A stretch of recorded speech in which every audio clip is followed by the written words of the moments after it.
শেষ পর্যন্ত তাদের রায়ের প্রতিফলন হয়েছে। আপামর ছাত্র ছাত্রীদের রায়ে যারাই নির্বাচিত হয়েছেন বিভিন্ন প্যানেল কিংবা স্বতন্ত্র অবস্থান থেকে, আজ আমি আমার নিজের পক্ষ থেকে এবং বাংলাদেশ জামাত ইসলামীর পক্ষ থেকে তাদেরকে আন্তরিক অভিনন্দন জ্ঞাপন করছি।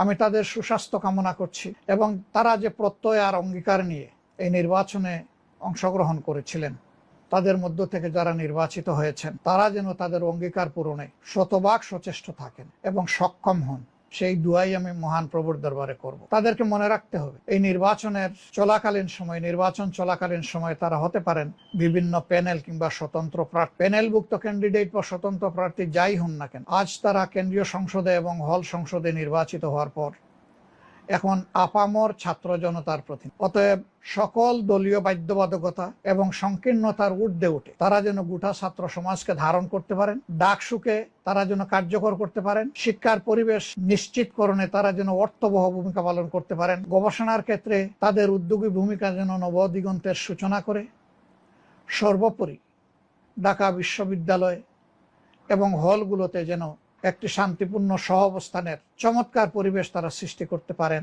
আমি আশা করব সেই উদ্যোগী তারা গ্রহণ করবেন।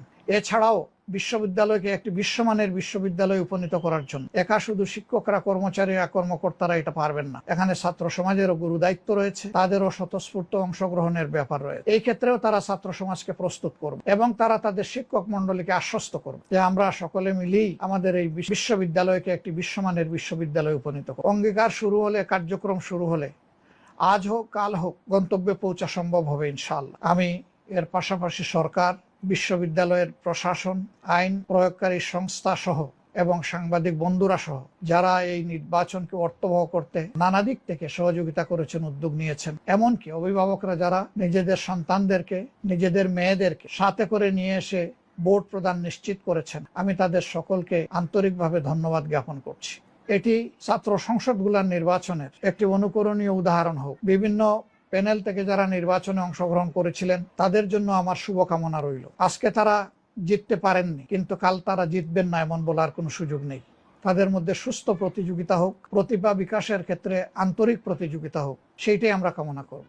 এবং এই নির্বাচন শুরু হওয়ার আগে তারা যেমন পরস্পরের সহপাঠী এবং বন্ধু ছিলেন, এখন থেকে পরবর্তী দিনগুলোতেও তারা সেভাবে মিলেমিশেই বিশ্ববিদ্যালয়কে গড়ে তুলবেন, আমরা সেটা তাদের কাছে প্রত্যাশা করি।